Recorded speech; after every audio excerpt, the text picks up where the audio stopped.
Hello friend, কেমন আছো তোমরা সবাই? আশা করছি খুব ভালো আছো। তো আমার এই ভিডিওটি যখন আমি বাবার বাড়িতে গেছিলাম সেই সময় অনেকটা লেট করে আপলোড করা হলো। তো সময় হয়ে ওঠে না অনেক সময় যে এই ভিডিওটা কতক্ষণ এডিটিং করবো। তো এই হিসাবে আজকে আমি এডিটিং করে ফেলেছি। তো দেখো, এখন আমি শিলিগুড়ি থেকে বাবার বাড়ি যাওয়ার জন্য রওনা দিয়েছি। এখন আছে আমি মহানন্দা ব্রিজ, তারপরে চলে আসলাম টিকিট কেটে জংশন। এই আমরা এই সামনের লবিটাতে বসেছিলাম। তো সকালবেলার ভিউটা খুব ভালো ছিল, আর সেদিন ওয়েদারটা খুব খারাপ ছিল, মেঘলা মেঘলা একটা, যার জন্য পুরো চারিদিকে সাদা মেঘ, পাহাড়ের ভিউটা খুব সুন্দর দেখা যায়।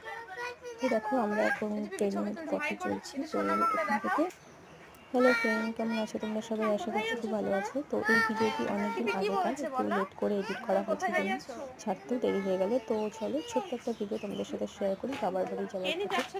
তো শিলিগুড়ি থেকে আমরা যাচ্ছি বাবার বাড়ির উদ্দেশ্যে। তো সকালবেলা বেরিয়ে গেছে, যেহেতু 8টার দিকে ট্রেন ছিল, 6:30টার মধ্যে বেরিয়ে গেছিলাম।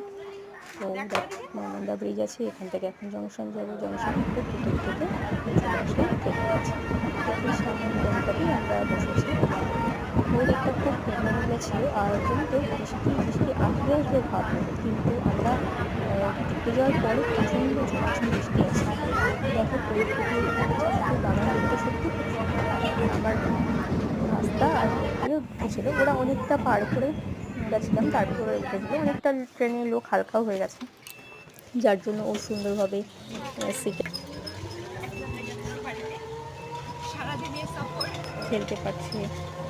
আর আমার মায়ের সাথে দিদি ভাই আছে, যার জন্য ওর কোনো অসুবিধা হয়নি। এদিক ওদিক সেদিক, কিন্তু একটা জিনিস ভালো ছিল সেদিন, যে ওর একটা ভালো ছিল জন্য আমাদের কোনো অসুবিধা হয়নি, যেতে ঠান্ডা ঠান্ডা হয়ে যাচ্ছে। তো দেখো ওর সাথে আমি কত ইয়ার্কি করছি, ও আমার সাথে কীরকম ইয়ার্কি করছে দেখো দিদি ভাইয়ের সাথে।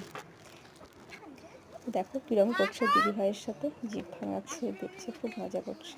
চলে আসছি আমরা। তো আমার ওদের দুজনের এই ভিডিও মুহূর্তগুলো ভাবলাম একটু তুলে রাখি, যে ওরা কীরকম দুষ্টুমি করছে ট্রেনে। ট্রেনটা পুরো ফাঁকা। ট্রেন থেকে দেখলাম, দেখো এগুলো যে কিসের কারখানা আমি জানি না, তো দেখলাম বেশ ভালো লাগলো। তো এবার আমরা চলে আসছি, এসে দেখো এখন টোটোতে উঠে পড়লাম বাড়ি যাওয়ার জন্য। একটু মিষ্টি কিনে নিয়েছিলাম। তো এখন আমরা বেরিয়ে পড়লাম বাড়ি যাওয়ার উদ্দেশ্যে। তো টোটোতে চড়ে এবার চারিদিকের দৃশ্য দেখতে দেখতে এই যে চলে আসছি। বাস স্ট্যান্ড থেকে বেশিটা দূর না, একটু ভেতরে, তাও বেশিটা দূর না। তো বাড়ির সামনে চলে